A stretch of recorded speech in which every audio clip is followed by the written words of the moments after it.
호주라는 나라는 우리나라보다 땅 넓이가 한 70배 정도 된다고 합니다.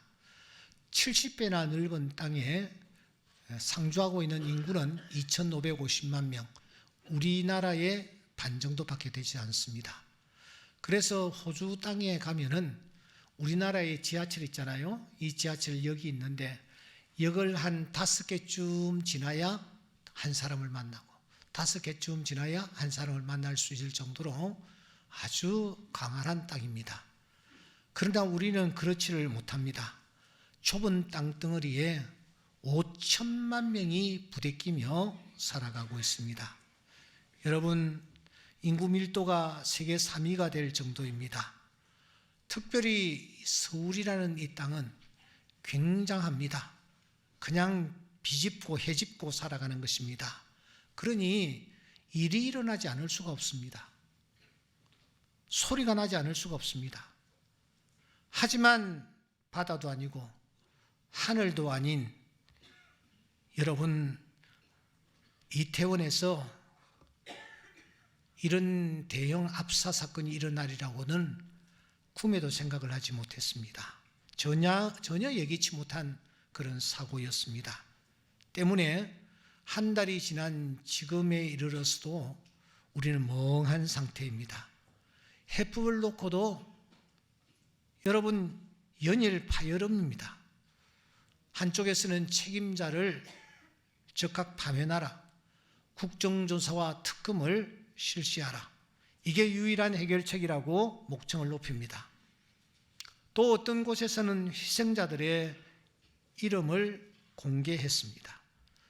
미사를 드리는 어떤 곳에서는 희생자의 이름을 하나씩 호명하기까지 했습니다. 대통령이 탄 비행기가 추락하기를 간절히 비나이다 하는 그런 성직자까지 등장을 했습니다. 전용기가 추락하면 어떻게 됩니까? 대통령 부부만 탁 떨어져서 끝나버립니까? 전용기가 한번 움직이면 여러분, 기장을 위시하여 적어도 수백 명이 함께 그 비행기에 탑승합니다. 그 사람들은 도대체 어떻게 된단 말입니까? 이게 생명을 사랑하고 생명을 건지기 위해 존재한다는 성직자의 입에서 나올 기도입니까? 그래서 이렇게 백가쟁명식으로 분출하는 이런 해법들이 과연 최선일까 묻지 않을 수가 없습니다. 이게 이 참사가 남긴 혼란과 분노와 그리고 슬픔을 딛고 일어서는 방법일까? 물론 그 첫걸음은 관계부처, 지자체 혹은 경찰 혹은 소방서 수장들이 무거운 책임을 지는 것일 것입니다. 이유를 불문하고 그때 그 자리에서 있었기 때문입니다. 하지만 저는 이 사건을 접하면서 스스로에게 묻지 않을 수가 없었습니다. 그렇다면 나는 이 사건에서 과연 자유로운가? 나는 누군가를 향하여 쉽게 저주하며 비난의 화살을 쏠 그런 자격이 있는가? 재난의 정치적 속죄양을 색출하는데 혈안이 되어 있는 나는 아닌가? 안일함에 빠져 사회적 소임에는 최소치에 머물렀던 나는 아닌가? 다른 사람의 눈 속에 있는 티는 클로즈업시키면서 내 속에 있는 들보는 일부러 외면하고 있는 나는 아닌가? 죄 없는 자가 돌로 치라라는 주님의 음성을 애써 귀로 막으면서 나아가는 나는 아닌가? 나는 진정 자유로운가? 지금 내 주변에서 일어나는 일들에 대해 나는 진정 자유로운가? 이렇게 자신을 돌아보는 계기로 삼는 것, 그게 이 사태에 대한 진정한 추모가 아닐까? 그게 살아 숨쉬고 있는 우리 하나하나가 보여주어야 할 책임 있는 그런 자세가 아닐까? 이런 생각을 가지게 되었습니다. 그 이유는 갈라디아서 5장 9절 말씀 때문이었습니다. 우리는 지난 시간 갈라디아서 5장 9절을 함께 나눈 바 있습니다. 적은 누룩이 온 덩어리에 퍼지느니라. 여기 누룩은 두말할 필요 없이 우리 한 사람 한 사람들입니다. 그 적은 누룩입니다. 보잘것없습니다. 아무 영향도 미치지 않는 듯한 지극히 적은 누룩입니다. 그런데 성경은 말합니다.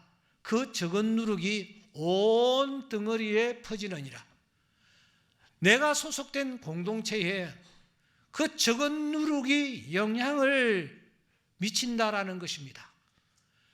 여러분, 로렌즈의 나비효과 학설을 우리가 도입할 필요조차 없습니다. 북경에서의 나비짓이 저 뉴욕에서는 토네이토를 일으킨다. 태평양을 건너갈 때에 그런 놀라운 일이 일어난다. 이런 이론을 우리가 도입할 필요가 없습니다. 주님이 말씀하십니다. 너희들은 누룩이다. 적은 누룩이냐? 그래도 그 적은 누룩이 온 덩어리, 내가 속한 공동체에 영향을 끼친다 하는 것입니다. 결국 우리는 이 책임에서 자유로울 수가 없다라는 거예요. 누구든지 책임에서 자유로울 수 없다라는 것입니다. 문제는 어떤 방향일까 하는 것입니다. 부정적인 날개짓을 하는 누룩인가? 긍정적인 날개짓을 하는 누룩인가? 10명의 정탐꾼인가? 아니면 2명의 정탐꾼인가? 250만 명으로 하여금 지도자를 향하여 삿대질을 하고 원망하고 불평하면서 왔던 저 애굽을 향하여 가게 하는 그런 누룩인가? 아니면은 원래 하나님께서 허락해 주신 그 목표 가나안을 향하여 담대하게 나아갈 수 있도록 격려하고 그들을 향하여 힘을 북돋워주는 그런 두 사람의 누룩인가 하는 것입니다. 물론 그것은 자유일 것입니다. 이 방향으로 날개짓을 하게 하든지 저 방향으로 날개짓을 하게 하든지 그것은 자유입니다. 여러분, 바울은 그런데 이 자유를 지금 다루고 있는 것입니다. 오늘 13절을 제가 읽습니다. 형제들아, 너희가 자유를 위하여 부르심을 입었으나 그러나 그 자유로 육체의 기회를 삼지 말고 오직 사랑으로 서로 종노릇하라. 사랑으로 서로 종노릇하라. 일반적으로 이 갈라디아서를 자유의 대헌장이라고 부릅니다. 자유라는 단어가 성경에는 57번 정도 등장을 하는데 그 중에서 여러분 이 갈라디아서에 무려 9번이나 등장하고 있습니다. 갈라디아서는 6장에 불과한 짧은 성경입니다. 그런데 그 성경에 이 자유라는 단어가 이렇게 많이 등장하는 것입니다. 그러므로 자유가 도대체 무엇인지, 자유에 대해서 우리는 어떤 생각을 가지고 살아가야 할지를 고민한다면 주저함이 없이 갈라디아서를 여셔야 합니다. 그 갈라디아서 5장 1절에 5장 13절에 너희가 자유를 위하여 부르심을 입었으니 그러나 자유로 육체의 기회를 삼지 말고 오직 사랑으로 종노릇하라 라고 말씀을 합니다. 그런데 우리가 지난 시간에 다루었던 1절 말씀은 여러분 전혀 다른 방향으로 말씀을 하는 것 같습니다. 1절 어떤 내용입니까? 그리스도께서 우리를 자유롭게 하려고 자유를 주셨으니 그러므로 굳건하게 서서 다시는 종의 멍에를 매지 말라. 1절 말씀은 자유인이 되었느냐? 그러면 다시는 종이 되지 말라. 종의 멍에를 매지 말라라고 말씀하십니다. 그런데 오늘 읽은 우리 5장 13절 말씀에 보시면 자유인이 되었느냐? 그렇다면 너희들은 서로 종이 되라. 노예가 되라. 이렇게 말씀하시는 것입니다. 완전히 다른 듯해 보입니다. 여러분, 어느 장단에 우리가 춤을 춰야 합니까? 5장 1절의 말씀입니까? 아니면 5장 13절의 말씀입니까? 5장 1절 말씀은 다시는 종이 되지 말라라고 말씀하십니다. 5장 13절은 자유인이 되었느냐? 그러면 너희들은 다시 종이 되라. 그렇게 말씀을 하는 것입니다. 여러분, 이 말씀의 뜻이 도대체 무엇일까요? 그래서 이 시간에는 이 5장 13절 말씀과 5장 1절을 비교하면서 성령께서 오늘 이 시간 우리에게 자유에 대하여 어떻게 말씀하시는지를 우리가 확인해 볼 필요가 있습니다. 1절과 13절을 깊이 묵상해야 합니다.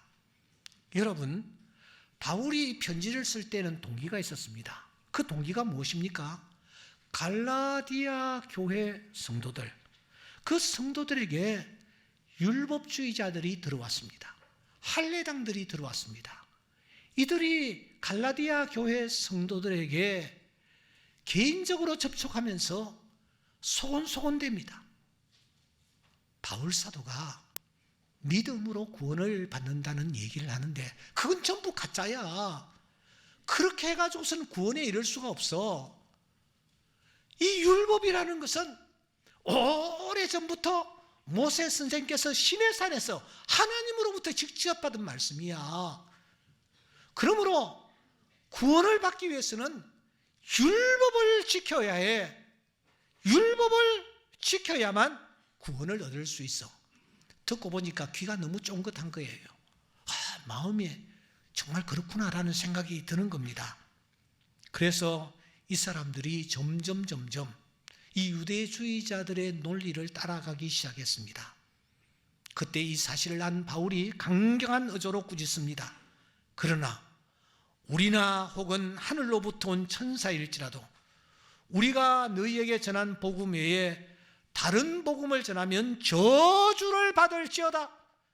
여러분, 사도의 입에서 저주라는 단어가 터져 나옵니다. 그것도 한 번도 아닌 두 번이나 9절 말씀에 또 저주를 받을지어다 라고 합니다. 좀채 사용하지 않는, 사용할 수 없는 단어지 않습니까? 왜 이렇게 강경한 것일까요? 여기에 다른 복음은 율법으로의 회개를 뜻합니다. 율법을 지킴으로 구원에 이를 수 있다라는 주장을 따르는 것을 말합니다. 율법을 지킴으로 구원에 이를 수 있다. 이 주장에 이 당시 갈라디아 교인들이 따라가기 시작했습니다. 그런데 여러분, 가만히 한번 생각해 보십시오. 율법을 지키면 그 순간 그 사람은 율법을 지키는, 율법이라는 쇠사슬에 꽁꽁 매인 율법의 종이 됩니다. 노예가 됩니다. 노예와 같은 인간을, 그러니까 율법이 만들어낸다라고 할 수 있습니다. 바울은 이 사실을 알았습니다. 그래서 그는 다시는 이런 종의 멍에를 메어서는 되지 않는다. 더 이상 종이 되어서는 되지 않는다라고 깨우치는 것입니다. 그렇습니다. 사랑하는 여러분, 이제 우리는 다 무엇을 행함으로 구원을 받는 자들이 아닙니다. 할렐루야! 그리스도께서 우리를 자유롭게 하시려고 우리에게 자유를 주셨습니다. 그리스도께서 나를 위하여 십자가에 못 박혀 돌아가셨습니다. 다 이루셨습니다. 하나님께서 지켜야 한다라고 말씀하신 율법의 모든 부분들을 다 이루셨습니다. 그래서 그분의 입에서는 테텔레스타이라는 말이 터져 나왔습니다. 내가 다 이루었다. 무엇을 이루었다라는 것입니까? 하나님이 지키라고 말씀하신 그 모든 율법을 내가 다 이루었다 하시면서 주님이 선언하셨습니다. 우리는 이 사실을 믿기만 하면 됩니다. 주님이 나를 위하여 십자가에 못 박혀 돌아가셨고, 주님이 내가 이룰 의를 이루셨고, 주님이 율법을 다 이루셨다라는 사실을 믿기만 하면 우리는 하나님으로부터 의롭다 인정을 받게 되며 우리는 하나님으로부터 하늘의 시민권을 받게 될 줄 믿습니다. 우리가 자유인이 이제는 되는 것입니다. 더 이상 율법에 얽매여서 끙끙대며 살아갈 그런 신세가 아니라 율법 안에서 자유함을 누리며 살아가는 하나님의 자녀가 되는 것입니다. 그렇다면 사랑하는 여러분, 이 자유인에게 주어지는 특권이 도대체 무엇일까요? 그것은 두 가지입니다. 선택권과 결정권입니다. 자유인이 된 나는 이제 내가 무엇을 행하며 살아갈지 스스로를 결정할 수 있는 선택권과 결정권을 가진 자가 되었습니다. 무엇을 선택하고 결정하는 일에 그 누구도 강요할 수가 없습니다. 오직 자율적인 나의 판단과 결정이 있을 뿐입니다. 왜냐고요? 자유인이기 때문입니다. 지금 저기 카타르 도하라는 곳에서 월드컵 축구대회가 열리는 것 우리 모두 다 알고 있습니다. 우리나라가 정말 좋은 성적을 한번 거뒀으면 좋겠다, 그런 마음으로 저도 응원을 하고 있습니다. 그런데 그 월드컵 대회를 보면서 뜬금없이 저는 저기 남쪽에 있는 거제도를 떠올렸습니다. 여러분, 거제도에 가보셨습니까? 거제에는 구경할 것이 참 많습니다. 그 중에 하나가 포로 수용소입니다. 어렸을 때 저는 포로 수용소의 포로들을 수용했던 그 막사에서 축구를 했던 기억이 생생하게 그 기억을 떠올렸습니다. 어렸을 그때는 엄청나게 많은 막사들이 있었습니다. 막사의 지붕, 천막으로 된 지붕만 걷어낸 채 그대로 방치되어 있었습니다. 막사의 높이는 사람 키보다도 조금 높은 그런 높이였습니다. 문은 하나도 없었습니다. 들어가는 출입구와 나가는 문, 양 사이드에 문 2개밖에 없었습니다. 그래서 이 문을 골대로 삼고 축구를 하면은 그렇게 재미있었습니다. 드로잉을 할 필요가 없어요. 백치기를 하면서 막 가면 되니까요.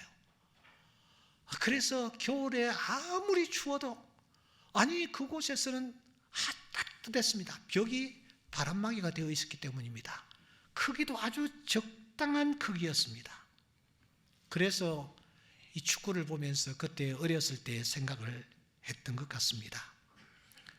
6.25 전쟁 당시에 포로가 된 사람들이 부지기수였습니다. 그 사람들을 그 거제도 포로 수용소에 수용을 했습니다. 그런데 그 포로 중에는 인민군, 중공군, 또 하나 반공포로들이 뒤섞여 있었습니다.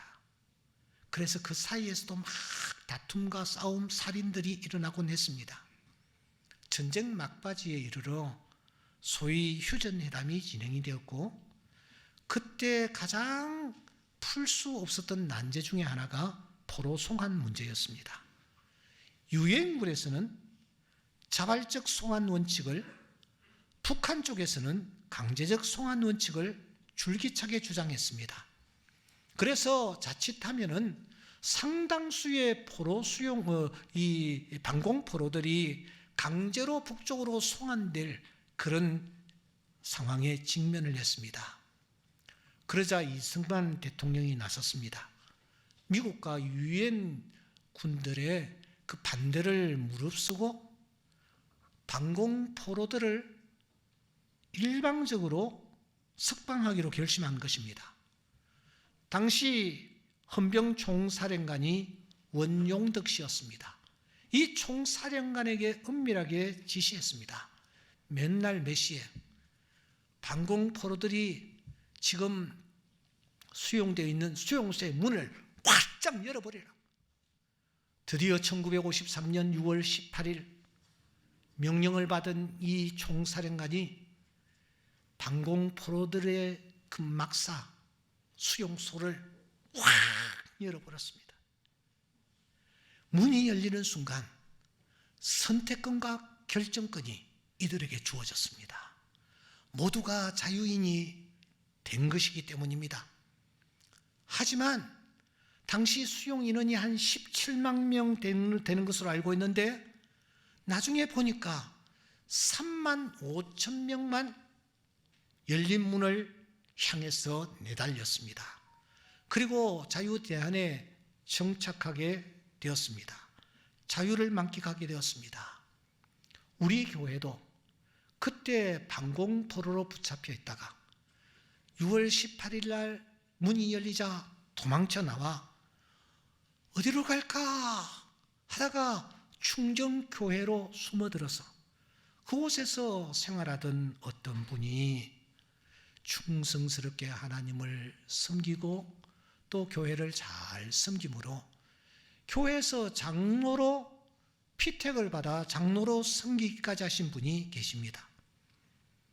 여러분, 우리 앞에 문이 활짝 열렸습니다. 구원의 문입니다. 주님이 말씀하십니다. 내가 문이니 누구든지 나로 말미암아 들어가면 구원을 받고 또 들어가며 나오며 꼴을 얻으리라. 주님께서 우리에게 자유를 주시려고 그 긴 세월 동안 닫혀있던 그 구원의 문을 주님께서 활짝 열어버리셨습니다. 빗장을 열어드리셨습니다. 그리고 우리에게 자유를 주신 것입니다. 그래서 바울은 간절히 호소합니다. 그리스도께서 우리에게 자유를 주시려고 자유를 주셨다. 그러므로 굳건하게 서서 다시는 종의 멍에를 매지 말라. 그것이 1절입니다. 그런데 오늘 본문에서는 무엇이라고 합니까? 5장 13절 형제들아 너희가 자유를 위하여 부르심을 입었으나 그러나 그 자유로 육체의 기회를 삼지 말고 오직 사랑으로 서로 종노릇하라. 1절과 13절을 우리가 비교해 보면 앞뒤가 전혀 맞지 않는 것 같습니다. 서로 반대되는 주장을 하는 듯해 보입니다. 왜냐하면 앞에서는 자유를 주셨으니 다시 종이 되지 말라. 13절에서는 자유를 받았으니 다시 종이 되라. 이렇게 말씀하고 있기 때문입니다. 그러나 여러분 1절과 13절은 절대로 서로 상치되지 않습니다. 13절이 무엇입니까? 13절은 자유롭게 된 자가 가져야 할 책임, 자유인에게 주어진 책임을 논하고 있기 때문입니다. 자유인에게는 예 없이 책임이 따릅니다. 여러분, 내가 자유인이라고 합시다. 그러면은 이때부터 나는 내 마음대로 행동하고 생각하고 말하고 여러분 걸어가도 됩니까? 내가 자유인입니다. 그래서 나는 핸들을 붙잡고 역주행을 합니다. 왜? 그것도 내 자유니까. 무단 횡단을 해버립니다. 교통신호라는 것은 완전히 무시를 해버립니다. 어린이 보호구역 40km 앞에서 내가 왜 묶이냐? 내 자유야 하면서 속도를 내버립니다. 이게 자유일까요? 이게 진정한 자유일까요? 예수님께서 겟세마네 동산에서 기도하십니다. 그때 원수들이 들이닥칩니다. 가룟 유다의 입맞춤을 신호로 예수님의 신분은 드러나고 말았습니다. 위급한 상황이 되자 베드로가 칼을 빼냈답니다. 그리고 이 베드로가 칼춤을 추기 시작했습니다. 여러분, 성경을 보면 베드로가 말고라는 사람의 귀를 잘랐다라는 거예요. 그 화급한 상황 속에서 귀만 탁 잘랐다? 여러분, 이게 보통 실력입니까? 이 베드로는 칼질을 굉장히 잘하는 사람이 어떤 것 같아? 귀가 땅에 떨어졌습니다. 그때 주님께서 무엇이라고 말씀하십니까? 이것까지 참으라 하고서는 그 귀를 만져서 낫게 하셨습니다. 참으라는 겁니다. 그리고 주님은 말씀하십니다. 너는 내가 아버지께 구하여 지금 12군단 더 되는 천사를 보내시게 할 수 없는 줄로 아느냐? 군단. 우리나라 군단이 어느 정도 되는지는 모르겠습니다만 12군단, 엄청난 군대를 동시에 다 소집하고 명령할 수 있는 주님이시라는 것입니다. 하지만 주님은 참으셨습니다. 절제하시며 묶이십니다. 묶이십니다. 분명히 자유인이셨습니다. 하지만 주님은 그 자유를 마음대로 사용하지 않으셨습니다. 오늘 이 말씀은 우리에게 대단히 중요한 메시지를 던져줍니다. 우리는 다 자유인입니다. 하지만 내 마음대로 말하고 내 뜻대로 행동하고 그게 아닙니다. 정죄하고 손가락질해서는 되지 않습니다. 오히려 어떻게 하라고 말씀합니까? 오직 사랑으로 서로 종노릇하라. 그렇습니다. 자유인인 종입니다. 이것이 우리의 현주소입니다. 사랑으로 내 곁에 있는 사람들을 겸손히 섬기는 것입니다. 바로 여기에 오늘 우리가 당면한 일련의 여러 문제들, 이 사회에 만연한 각가지의 문제들을 해결할 수 있는 지혜가 있습니다. 우리 모두가 자유인이지만 말과 행동을 절제해야 합니다. 내 생각대로 내 말을 내뱉고 행동할 수 없습니다. 우리는 사랑으로 다른 사람의 종노릇을 할 수가 있어야 합니다. 구체적으로 어떻게 하는 것일까요? 이번 월드컵에서 많은 나라들이 여기에 참여했는데 스포트라이트는 여러분 어느 나라에 집중되고 있습니까? 우승 예상국인 브라질 혹은 스페인입니까? 예상외로 일격을 당한 아르헨티나나 독일입니까? 아닙니다. 이 여러 나라들 중에서 일본이 스포트라이트를 받고 있습니다. 일본이 강호를 상대로 역전승의 쾌거를 거두었기 때문입니까? 그것도 아닌 것 같습니다. 바로 일본 관중들 때문입니다. 일본 관중들이 지금 전 세계에 신선한 충격을 주고 있습니다. 아시는 대로 개막전은 개최국인 카타르와 에콰도르의 경기였습니다. 그러므로 그날 그 운동장에는 카타르와 에콰도르 군중들이 대부분이었을 것입니다. 이들이 좌석을 꽉 메웠습니다. 그런데 전반전이 되자 이 카타르가 계속 밀리다가 1대0으로 졌습니다. 개최국이 진 것입니다. 그러자 관중들이 이제는 썰물처럼 빠져나갑니다. 그 큰 운동장에 관중들이 다 빠져나갔습니다. 그런데 놀랍게도 한쪽 귀퉁이에 일단의 무리들이 자리를 지키고 있는 것이 아닙니까? 다른 군중들이 다 빠져나가는 것을 기다리고 있는 것입니다. 알고 보니 일본 군중들이었습니다. 이들은 관중들이 다 빠져나간 뒤에 경기장의 그 복잡한 계단을 오르내리며 버려진 수많은 빈병과 음식과 용기와 포장지 등 잡다한 쓰레기들을 여러분 주워 모아서 대형 비닐봉지에 담기 시작합니다. 그러다가 이 카타르와 에콰도르의 국기 있지 않습니까?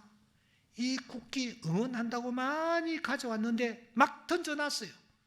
이 국기들은 일반 쓰레기와는 별도로 분리수거를 하는 것입니다. 왜냐? 국기는 그렇게 취급해서는 되지 않는다라고 생각했기 때문입니다. 이 일을 누가 시켰습니까? 누가 시킨 것도 아닙니다. 그래서 누군가가 물었습니다. 여보시오, 일본 팀 경기도 아닌데 왜 이렇게 남아서 고생들을 하시느냐고. 그러자 그 중에 누군가가 대답을 했습니다. 우리는 일본인입니다. 일본인은 쓰레기를 남기지를 않습니다. 우리는 일본인입니다. 일본인들은 쓰레기를 남기지 않습니다. 일본인의 이런 모습을 보고 지구촌이 움직이기 시작합니다. 그들의 국격을 보여주기에 충분한 사건이었기 때문입니다. 이게 처음이 아니었습니다. 지난 러시아 월드컵 때도 종료 직전에 일본이 결승골을 허용을 했습니다. 그래서 역전패를 당했습니다. 얼마나 억울했겠습니까? 하지만 그때도 일본 팬들은 돌아가지 아니하고 눈물을 훔치면서도 관중석 복도를 뒤져가며 버려진 쓰레기들을 주워 모아 치우고 난 뒤에 떠났다라는 것입니다. 관중들뿐만 아니라 선수들도 마찬가지였습니다.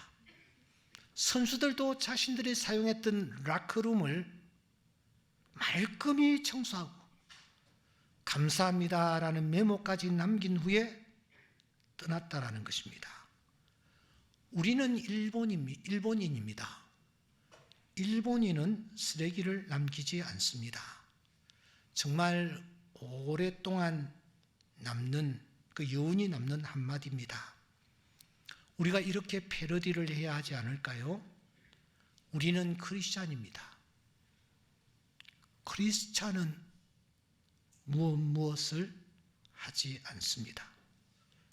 이 빈칸에 들어갈 말이 너무너무 많지 않습니까? 우리는 크리스찬입니다. 크리스찬은 그래서 교만하지 않습니다. 우리는 크리스찬입니다. 크리스찬은 거짓말을 하지 않습니다. 우리는 크리스찬입니다. 크리스찬은 그래서 남을 비방하지 않습니다.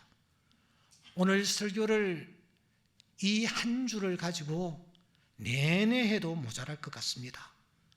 우리는 크리스찬입니다. 크리스찬은 무엇을 하지 않습니다. 주님이 말씀하십니다. 너희는 세상의 소금이니 소금이 만일 그 맛을 잃으면 무엇으로 짜게 하겠느냐. 내가 진실로 진실로 너희에게 이르노니 한 알의 밀이 땅에 떨어져 죽지 아니하면 한 알 그대로 있고 죽으면 많은 열매를 맺느니라. 우리는 자유인입니다. 자유인으로서 우리는 종을 자처하고 다른 사람을 섬기는 일에 우리는 앞장서야 합니다. 요나라는 사람은 참 못된 인물이었습니다. 그런데 여러분, 그가 결정적인 순간에 했던 액션은 우리에게 큰 도전으로 다가오는 것입니다.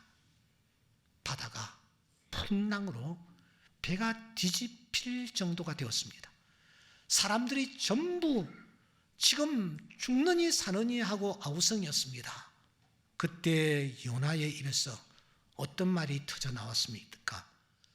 나를 들어 바다에 던지시오. 그리하면 바다가 너희를 위하여 잔잔할 것입니다. 여러분들이 이 큰 폭풍을 만난 것이 나 때문인 줄 내가 압니다. 내가 문제입니다. 내가 문제의 인물입니다. 나를 들어 바다에 던지십시오. 나 때문인 줄 내가 압니다. 요나는 자기에게 주어진 선택권과 결정권을 그 배에 탄 모든 사람들의 종이 되는 것으로 사용합니다. 노예가 되기로 자처한 것입니다. 하늘에 썩어지는 미랄이 되기로 결심한 것입니다. 지중해 깊은 바다에 스스로 던져졌습니다. 그때 눈앞에 어떤 일이 펼쳐졌습니까? 배를 삼킬 듯 했던 풍랑이 잠잠해졌습니다. 배 안에 모든 사람들이 다 살아났습니다. 그뿐입니까? 그 지중해 깊은 바다에 던져졌던 요나까지도 다시 살아나는 역사가 일어났습니다. 하나님이 하신 줄 믿습니다. 역사의 주인공이신 하나님이 하신 줄 믿습니다. 만일 최고 권력자가 오늘 이 시대의 요나가 되었어 나를 들어 바다에 던지십시오 할 수만 있다면, 하나하나가 헌법기관이라고 무한한 권력을 가졌다고 어스대는 국회의원들이 오늘의 이 난국 상황에서 나를 들어 바다에 던지십시오 하면서 자원하여 나선다면 국록을 먹는 위정자들이 사랑으로 종이 되어 섬긴다면 여러분 해결되지 아니할 문제가 있을까요? 이렇게만 할 수 있다면 오늘 우리 앞에 펼쳐지고 있는 이 갖가지의 난제들이 분명 봄동산에 눈 녹듯이 해결되는 놀라운 역사가 일어날 줄 믿습니다. 사랑하는 성도 여러분, 오늘 우리는 내가 진정 하나님 앞에서 나는 자유로운가 하고 물어보아야 합니다. 나는 진정 자유로운가? 이런 일이 일어나고 있는 이 상황에서 나는 자유로운가? 내가 진정 선택권과 결정권을 가지고 요나와 같이 오늘 이 난국에서 액션을 취할 수만 있다면 하나님께서 오늘 나의 문제를 해결해 주시고 내 가정의 문제를 해결해 주시고 그리고 이 사회의 문제를 하나님께서 해결하여 주실 줄 믿습니다. 지금은 좀 찾기 힘들지만 전에는 보면은 이 차를 운전해 가다 보면은 앞에 가는 차의 뒷부분에 내 탓이요 하는 스티커가 붙어 있는 경우가 종종 있었습니다. 어느 그룹에서 누가 이런 스티커를 붙였는지는 잘 모르겠습니다만 그것을 자꾸 이렇게 바라보노라면 좀 이상해요. 아니, 자기 탓이 아니고 뒤따라가는 내 탓이다. 내 탓이다. 만일 그 스티커를 자기가 탄 차의 앞쪽에 딱 붙여놓고 자기에게 보이도록 했다면 더 좋지 않았을까 그런 생각을 해보는 것입니다. 사랑하는 여러분, 오늘 성경은 자유인인 우리에게 명령합니다. 자유인이냐? 책임이 있다. 그것은 종노릇을 하는 것이다. 우리가 이 사실을 기억하고 자유인으로서 스스로 다른 사람들에게 종이 되기를 자원하는 주의 귀한 자녀들이 될 수 있기를 주의 이름으로 축원합니다. 기도드리겠습니다.